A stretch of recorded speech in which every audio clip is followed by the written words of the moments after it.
কি কিছু, কিছু সেরেন আছে মনে করেন যে সেরাইন দেখলে খালি আসবো। মনে করেন যেকোনো কোয়ালিটির সেরা হোক। মনে করেন রিক্সা চালক হোক, মনে করেন ড্রাইভার হোক, মনে করেন যে ছাত্র হোক, কোনো শিক্ষক হোক, মানে যেকোনো ক্যাটেগরির হোক মানে তাগর সেরাইন দেখলেই হাসি উঠবো। মানে সেরাইনটা দেখলে তাগর মোহ খিলখিলায় হাসি উঠবো। তো এই সেরাইনটার হাসি লইয়া আমি একটা ঘটনা কই। মনে করেন যে আমি ২-৩ বছর আগে যখন আমি প্রাইভেট পড়তাম, তে আমার প্রাইভেটটা একটু দূরে আছিন। তা আমার ১-২ গ্রাম পার হইয়া মনে করেন যে আমি মোটরসাইকেল থেকে প্রাইভেটটা পড়তাম। তো প্রাইভেটটা পড়ার সময় যখন আমি আমার গ্রামটা মনে করেন যে পার হইতাম, তখন পাশের গ্রামে একটা মেয়ে ছিল। নাম ছিল হইছে লামিয়া। তো লামিয়া কি করতো?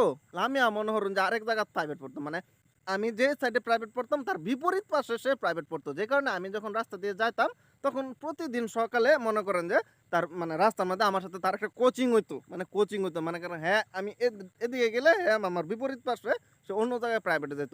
ও মাতে যাইতো ভালো কথা। যখন আমার সাথে রাস্তায় দেখা হতো তখন সে আমার দিকে তাকায় মানে এত সুন্দর সিনি করে একটা হাসি মারতো।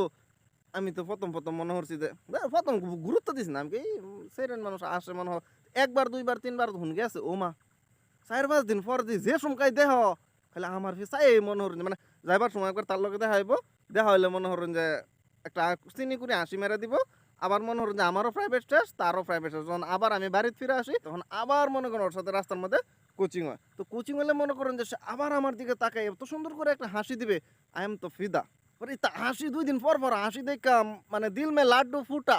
যে আমি কইলাম কিরে এই সেরি আমার ফিরা এরকম হাসে কে লাগা। পরে মাথার মধ্যে মানে একটু অন্যরকম ফিলিংস আওয়া শুরু করছে যে পরে আমি তো ভাবতাছি সেরি কি আমার প্রেমে টেমে পইরা গেল নাকি। পরে আবার এক সময় চিন্তা করলাম দূর আমার মতো গুফার যাওয়ার লগে আবার কাটা প্রেম হরবো। পরে এই প্রেমের চিন্তা মাথাতে বাদ পরে যখন মনে করেন যে প্রায় ১ সপ্তাহ ১৫ দিন গেল যাওয়ার পরে আমার বন্ধু যে আপন না একদিন আমার কইতেছে বন্ধু আমি কিসে তোর বন্ধু আমার প্রেমে তো একটা মেয়ে পইরা গেছে। আমি তোর প্রেমে পইরা গেছে কি কস?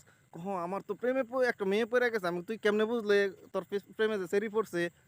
পরে বন্ধু আমি যখন মনে হরেন যে হেদিকে যাই সেরির বাড়ির যাই সেরি আমার চাই আজ এত সুন্দর করে একটা হাসি দে হাসি দেখে তো আমি পুরা দেওয়া না আমি কি কস আমি কি সত্যি নাকি তে বন্ধু প্রেমে পড়ছে সহযোগিতা করুন লাগে না আমি বন্ধু চল তোর দেখবো আজকে কোন মেয়েটা তোকে দেখে এত সুন্দর করে হাসে পরে দি লয়ে গেছে আমার হানো জ্ঞাত দেখি মনে হরেন যে লামিয়া মানে পাশের গ্রামের যে লামিয়া প্রত্যেকদিন প্রাইভেটও দেখা হইলে আমার দিকে আসতো জ্ঞাত দিয়ে লামিয়া ওমা ২ জনরে দেইখা পরে যে সেরি ২ জনরে দেখে আসা শুরু করছে। আমি কই, "বন্ধু আপন" কি?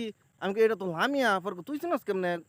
কয়, "বন্ধু এটা তো আমি আমারে দেখে আসে। আমি তো যখন প্রত্যেকদিন আমরা প্রাইভেটে যাই তখন আমার ফিফিরা ওই সেরি এরকম আসে।" পরে "কি কস? কহ।" পরে আমি কই, "তাইলে কি হইব এটা?" আমি কইছি, আরেকটু বিবেচনা কইরা দেখি।" পরে মনে হলো যে আমি এলাকাতে আরো খোঁজ খবর নেয়া দেখলাম আমি আরো ছোট বাইকনা-বাইকনিরে জিগায়া দেখলাম, ওমা!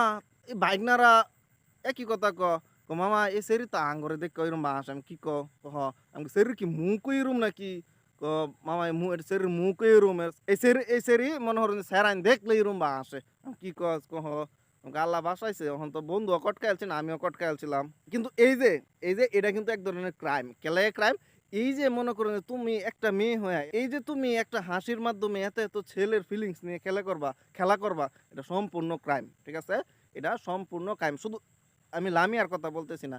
এটা কিন্তু আমাদের বাংলাদেশে এভেইলেবল অনেক মেয়েরা এরকম আছে। মানে স্যালাইন দেখলেই হাসে রে ভাই, স্যালাইন দেখলেই হাসে। তো এই যে হাসি এটা সম্পূর্ণ ক্রাইম। এটা আসলে একটা ছেলের মনে করুন ইমোশন নিয়ে খেলা। মানে একটা ছেলেরে দেখে যদি তুমি আসবা একটা স্যারেরে দেখে যখন আসবা, ওই স্যারের ফিলিংসটা যে কি হইবো এটা বুঝতে পারতা না বইন। যে কারণে এটা সম্পূর্ণ একটা ক্রাইম।